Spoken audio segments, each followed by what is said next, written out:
I'm the type of person who likes to browse Victoria 3 content during my downtime.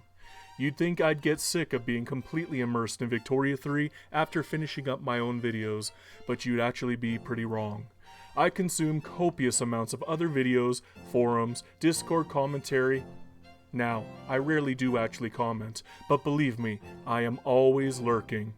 Recently, probably about 3 weeks ago, one thing has come up across Discord, Reddit, Steam discussion, and the Paradox forums is the concept of Victoria 3 becoming Evergreen.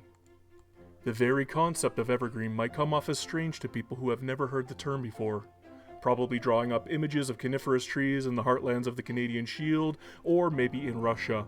Yet, Paradox means it in the same manner as what Europa Universalis 4 and Stellaris has been for them. Games that can be continually updated, changed, and corrected over the course of multiple years, sometimes even drastically, as Stellaris has proven, all while doling out endless amounts of DLC that become necessary for the full experience to come to life. It does indeed sound like a double-edged sword, but it is definitely one that made me feel that Victoria 3 isn't just dead in the water.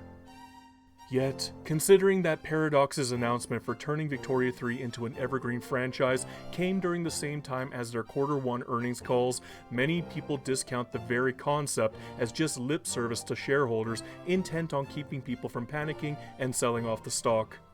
Still, I've always been a bit of an optimist myself. I've always been a firm believer in taking people for what they say at face value, rather than trying to read something Machiavellian in every word. What can I say? I'm a simple man at heart.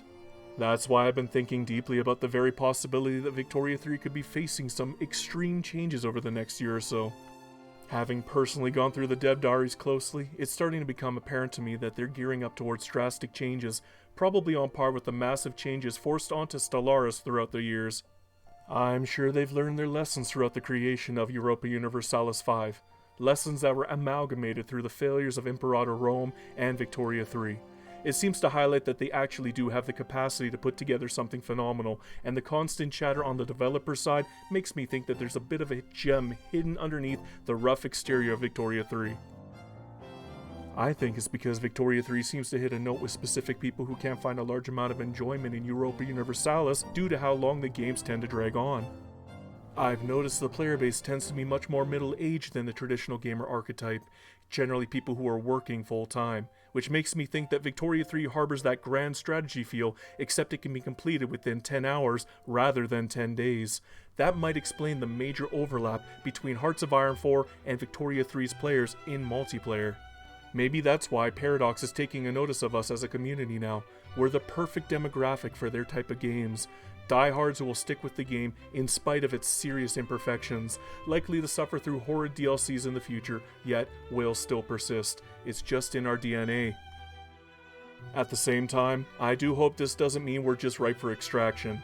Once more, I try to stay optimistic in spite of what could become reality. I truly do hope that Paradox does put a great deal of work into the future of this game to make it properly thrive in a way that it truly deserves to, and isn't just using this as an excuse to throw garbage tier DLCs out to exploit the fanbase even further. I'm clearly biased when I say this though, but I see Victoria 3 as an evergreen game already. At least, in my heart it is. I'll likely be here 20 years after the franchise is dead and buried, clinging to this game in the same way that Victoria 2 diehards do. Anyhow, I just wanted to get this off of my chest. I hope you're all still playing and enjoying Victoria 3 in spite of it, and always remember, Hail Hydra Cat.